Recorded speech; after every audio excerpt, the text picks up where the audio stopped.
गरीब के आंगन में आई जादुई बैंगन की बेल। सावित्री जैसे तैसे चावल पका रही थी, पर चूल्हे की आग बढ़ जाने से वो भी जल जाते हैं। हे भगवान, ये क्या हो गया? बड़ी मुश्किल से तो 2 मुट्ठी चावल बनाए थे। अब मेरे तीनों बच्चे क्या कहेंगे? ये भी जल गया। सावित्री जल्दी जल्दी चूल्हे की आग को कम करती है और गरम हांडी चूल्हे से हटाती है और अपने हाथ जला लेती है। आह, कैसे दिन चल रहे हैं। वैसे ही बच्चों को खिलाने के लिए घर में कुछ भी नहीं है, इसी में से थोड़ा थोड़ा निकाल लेती हूँ। माँ ये क्या किया? आपने तो अपने हाथ जला लिए। माँ आप बिना पता नहीं क्या करती हो, मैं फूंक मार देती हूँ। अरे बच्चों, कुछ नहीं हुआ, मैं ठीक हूँ। तभी सावित्री का 5 साल का युग एक पतीले में पानी लेकर आता है। माँ इच में आप हाथ डाल लो, अब तो हाथ जल दे आए ना, इचे हुई हुई बंद हो जाएगी। मेरा छोटा बेटा कितना सोचता है मेरे बारे में। तुम सब बैठ जाओ, मैं खाना लाती हूँ। सावित्री उन जले हुए चावलों में से थोड़े से ही चावल निकालकर अपने बच्चों को खिला देती है, जिससे किसी का भी पेट नहीं भरता है। शाम को बनाने के लिए घर में कोई अनाज नहीं था। तभी सावित्री पड़ोसी मायावती से कहती है, माया, तुम बुरा ना मानो तो मुझे थोड़े से दाल चावल दे देती। वो क्या है ना, मैं खुद भूखा रह लेती, लेकिन मेरे तीनों बच्चे नहीं रह पाएंगे। पैसे आने पर वापस लौटा दूंगी इतना राशन। अरे कोई बात नहीं, तुमने भी मेरी किसी समय मदद की थी, तो तुम ले जा सकती हो। शुक्रिया। सावित्री मायावती से थोड़ा दाल चावल लाकर घर में पकाकर अपने बच्चों को खिला देती है। इतने में नशे की हालत में उसका पति कांतिलाल आ जाता है। आज चांदनी कूटेंगे, आसमान को छूलेंगे, चल धुआं उड़ा के झूम बराबर झूम झूम झूम झूम बराबर झूम बराबर झूम बराबर झूम। अरे मेरे बच्चों, लाओ सावित्री, मुझे भी खाना परोसो। खबरदार जो मेरे बच्चों की तरफ आए या खाना भी मांगा। कितना समझाया है नशा मत किया कीजिए, लेकिन नहीं। अपने तीनों बच्चों की तो आपको फिक्र ही नहीं है। कभी सोचा है कि भूखे कैसे रहेंगे? हमेशा दारू पीकर इधर उधर घूमते रहते हैं, सारी शर्म बेच खाई है। अरे इनके लिए नहीं कमा सकते हो तो क्या करोगे जीवन में? जुबान संभाल के बात कर, जानती है ना मैं तेरा पति हूँ। तमीज याद दिलानी पड़ेगी क्या? क्या मैं जुबान संभाल कर बात करूं? आपने मेरे और मेरे बच्चों के लिए क्या किया है? खाने के लिए तरसना पड़ गया है। बाहर के लोगों से हाथ पैर जोड़कर भीख मांगनी पड़ती है खाने के लिए, और आपकी इज्जत करूं मैं? तभी गुस्से से कांतिलाल अपनी पत्नी पर हाथ उठाता है। बेचारे तीनों बच्चे सहम जाते हैं। दोबारा मुझे ऐसा बोला ना तो हड्डी पसली एक कर दूंगा। इतना कहते ही कांतिलाल नशे में सो जाता है। वहीं सावित्री बहुत रोती है। तीनों बच्चे डर कर उससे चिपक जाते हैं। सुबह होते ही सावित्री काम की तलाश में चली जाती है। ये तो नशा करना छोड़ेंगे नहीं, मुझे ही अपने बच्चों का पेट पालने के लिए घर से बाहर निकलना पड़ेगा। सुनिए, मुझे काम की तलाश है। आपके घर पर कोई भी काम हो, झाड़ू पोछा या खाना बनाना, मैं सब करूंगी। आप मुझे काम दे दीजिए। ठीक है, कल से काम पर आ जाना। शुक्रिया साहब, आपका बहुत बहुत शुक्रिया। सावित्री घर में बच्चों को नमक मिर्च और सूखी रोटी खिला देती है और काम पर चली जाती है कि बीच रास्ते में उसे सूखा पेड़ मिलता है। ये पेड़ कितना बेजान हो गया है, मैं इसमें पानी डाल देती हूँ। फिर सावित्री रोज आते जाते उस पेड़ को पानी दिया करती थी और काम पर जाया करती थी। एक दिन कांतिलाल बहुत देर तक सावित्री को ढूंढता है। बच्चों से पूछकर वो उसके काम की जगह पर आ जाता है और तमाशा करता है। इस वजह से सावित्री के हाथों से वो नौकरी भी जाती है और कोई भी उसे नशेड़ी पति की वजह से कहीं पर भी काम नहीं देता है, जिस बात से वो बहुत परेशान होती है। बच्चों को खाना खिलाने के लिए घर में कुछ नहीं होता। वो पड़ोसियों से खाना मांगती है, लेकिन इस बार वो भी उसकी कोई मदद नहीं करते हैं। हे भगवान, अब मैं क्या करूं? बच्चों को खाना कैसे खिलाऊंगी? युग तो बहुत छोटा है, अब तो मुझे कोई काम भी नहीं दे रहा। ऐसे जिंदगी क्यों दी भगवान? आपने इससे अच्छा तो मौत दे देते। माँ भूख लग रही थी तो मुझे ये गुड़ की डेली मिली है छोटी सी, इसे हम सब थोड़ा खा लेते हैं। बेचारी मेरी बच्ची, तुम तीनों खा लो। तीनों बच्चे उस गुड़ की डेली को जरा जरा सा खा लेते हैं और सावित्री उन्हें सुला देती है। अगले दिन सावित्री जब उठकर आंगन में झाड़ू लगाने आती है तो देखती है उसके आंगन में बैंगन की बहुत चमचमाती हुई बेल लगी हुई है। भला इतनी बड़ी बड़ी बेल एक दिन में कहां से आ गई? मैंने तो बैंगन के बीज भी नहीं डाले थे। फिर कहीं मैं सपना तो नहीं देख रही? सावित्री अपनी आंखों को मलती है। अरे ये तो सच में है। हैरानी की इसमें कोई बात नहीं है सावित्री, ये सब तुम्हारे ही कर्मों का फल है। अपने घर से थोड़ी दूर पर तुम रोज एक सूखे पेड़ को पानी देती थी। अब वह पेड़ हरा भरा है और उसने ही मुझे तुम्हारी तरफ भेजा है। तुम्हारे घर की स्थिति ठीक नहीं है ना, इसलिए मैं जादुई बैंगन की बेल तुम्हारी मदद करने के लिए आई हूँ। इस पर से तुम जितने चाहे उतने बैंगन तोड़ सकती हो, उतने ही वापस आ जाएंगे और कभी कम नहीं होंगे। ना तुम्हें इसमें कभी कोई खाद पानी डालने की जरूरत है। सच? तुम्हारा बहुत बहुत शुक्रिया। ऐसा कहकर सावित्री उस जादुई बैंगन की बेल से 3-4 बैंगन को निकालती है तो वहां और बैंगन आ जाते हैं। अरे वाह, शुक्रिया जादुई बैंगन बेल, तुमने जो बोला था बिल्कुल वैसा ही हुआ। सबसे पहले मैं अपने बच्चों को भरपेट खाना बना कर खिलाऊंगी, बैंगन के पकौड़े, बैंगन के भरते की सब्जी, और फिर इन्हें बाजार में बेच दूंगी। हाँ बिल्कुल।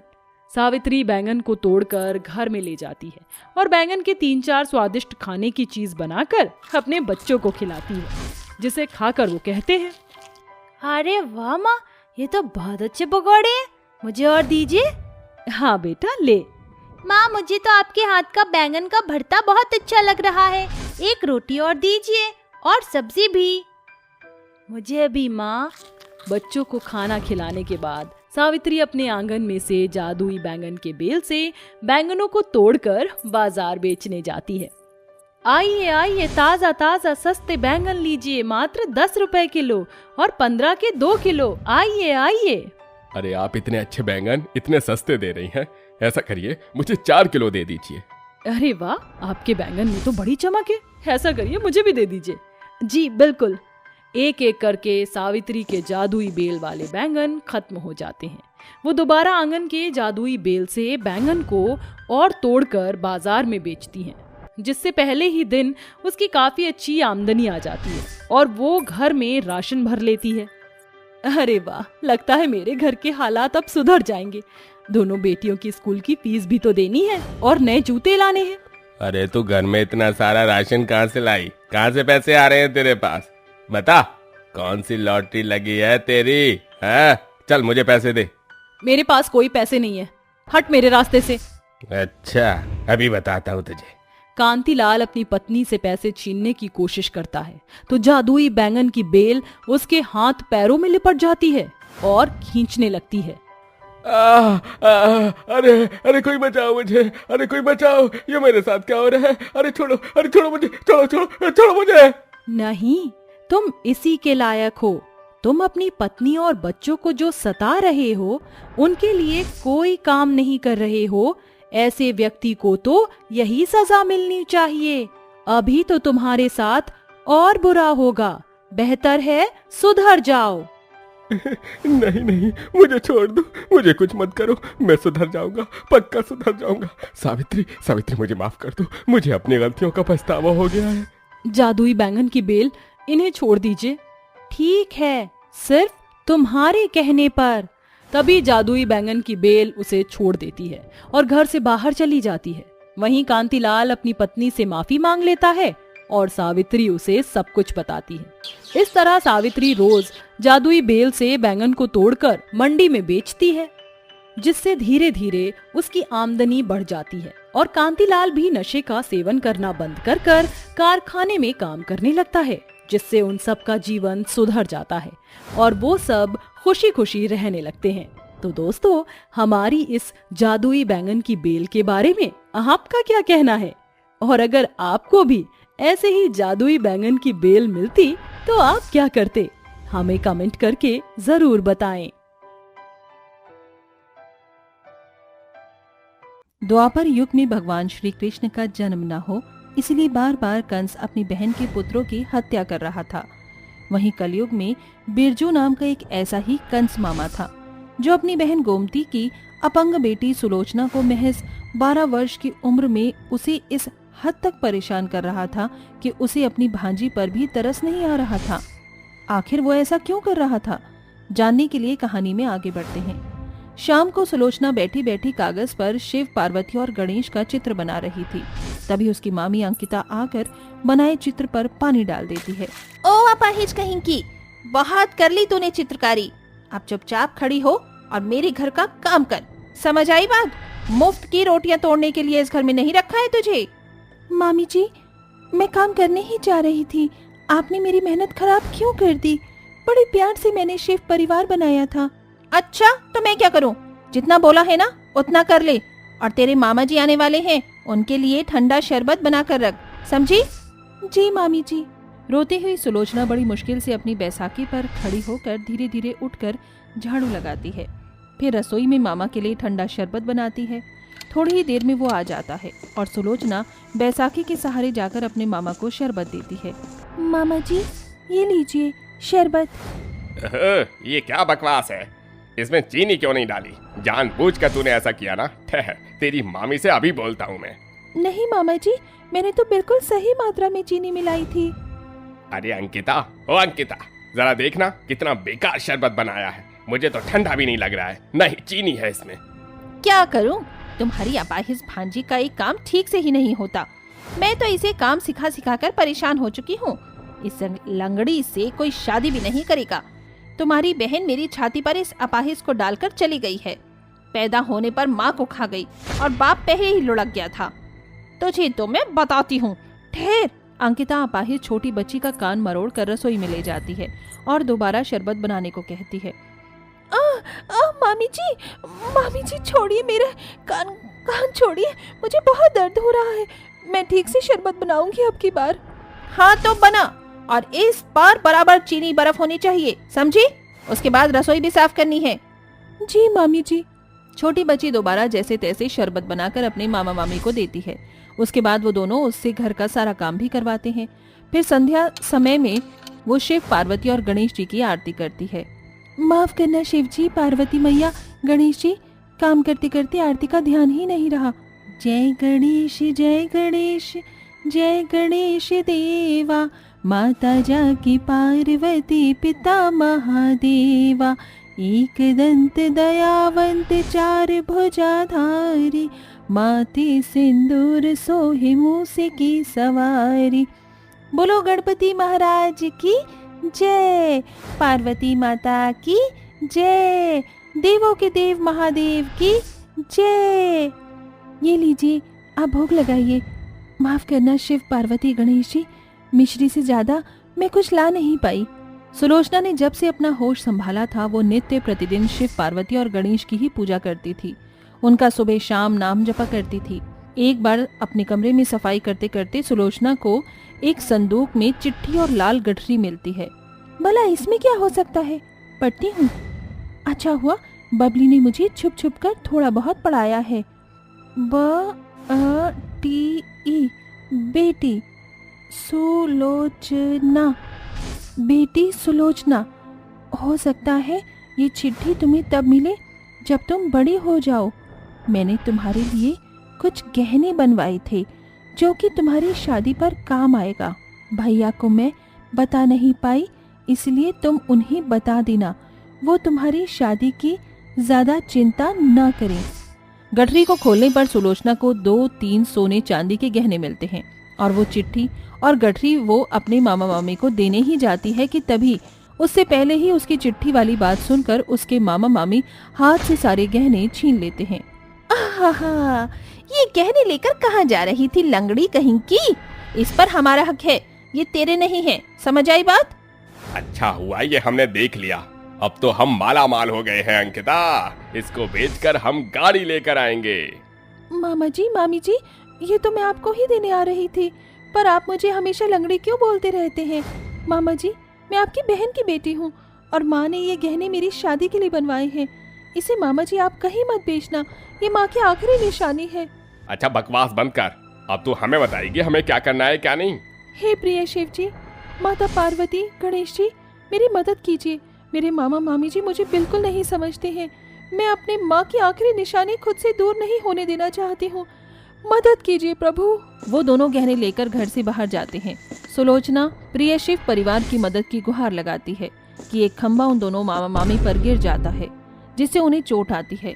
इतने में आवाज सुनकर बैसाखी से सुलोचना बाहर आती है और अपनी माँ की आखिरी निशानी को ले लेती है। और पड़ोसी दोनों की ऐसी हालत देखकर उन्हें कुछ दिनों के लिए सरकारी अस्पताल में ही छोड़ देते हैं। बेचारी सुलोचना घर पर अकेली रह रही थी कि झाड़ू लगाते समय वो गिर पड़ती है।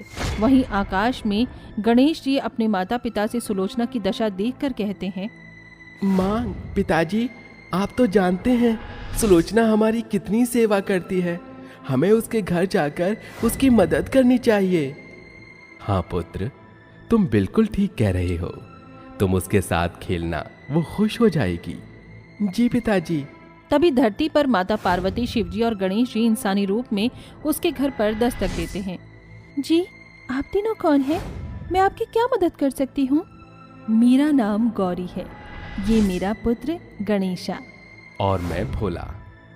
दरअसल हमारे गांव में ज्यादा बारिश होने के कारण घर उजड़ गया, इसलिए हम तुमसे आसरा लेने आए हैं। क्या हम कुछ समय के लिए रह सकते हैं? मैं बेचारी अपंग अपना ख्याल नहीं रख सकती, आपकी सेवा कैसे करूंगी? फिर भी आप मेरे घर में आकर रह सकती हैं। आइए, माफ कीजिएगा, मेरा घर थोड़ा फैला हुआ है।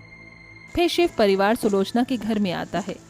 चिंता मत करो, जब तक हम तुम्हारे घर पर रह रहे हैं तुम्हारा काम हम करेंगे। आखिर हम तुम्हें परेशान थोड़ी करना चाहते हैं। मैं यहाँ की सफाई कर देती हूँ और मैं खाना बनाने के लिए लकड़ी ले आता हूँ। क्या तुम मेरे साथ खेलोगी? हाँ बिल्कुल, मेरा नाम सुलोचना है। फिर गणेशा सुलोचना के साथ चौसर का खेल खेलते हैं, तो कभी कभी दोनों हंसकर बात भी करते थे। ये होता हुआ शिव और पार्वती देख रहे थे। जरा देखिए तो सही, हमारे पुत्र के साथ सुलोचना कितनी खुश है। बिल्कुल सही कहती हो।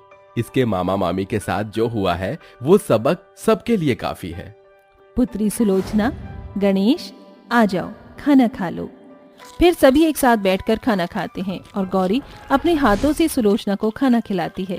तभी सुलोचना की आंखों में आंसू आ जाते हैं। क्या हुआ पुत्री, मुझसे खाना बनाने में कोई भूल हो गई? नहीं नहीं, वो दरअसल माँ नहीं है ना मेरी। अगर वो होती तो मुझे आपकी तरह ही अपने हाथ से खाना खिला देती, इसीलिए आंसू आ गए। मैं भी तुम्हारी माता जैसी ही हूँ। आज तुम्हें मैं अपनी गोद में लोरी सुनाऊंगी।